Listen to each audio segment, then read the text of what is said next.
నమస్కారం మన హైదరాబాద్ ప్రత్యేక బులెటిన్ కు స్వాగతం. ముందుగా ప్రధాన అంశాలు. హైదరాబాద్ లో అనేక ప్రాంతాల్లో భారీ వర్షం, రహదారులపై చేరిన వరద, ప్రజల ఇక్కట్లు.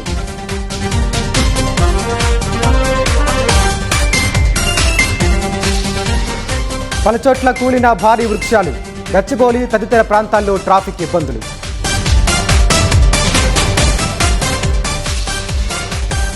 ప్రైవేట్ విద్యా సంస్థల ఫీజుల దోపిడీపై ధర్నా, నియంత్రణ చర్యలకు టీఆర్ఎస్ బీజేవైఎం డిమాండ్. అంతర్జాతీయ డ్రగ్స్ స్మగ్లింగ్ ముఠా గుట్టురట్టు, 2 కిలోలకు పైగా ఓజీ వీడ్ గంజాయి స్వాధీనం. హైదరాబాద్ గచ్చిబౌలిలోని విల్లా చోరీ కేసులో పురోగతి, యూపీ నేపాల్ సరిహద్దులో 3 నిందితుల అరెస్టు.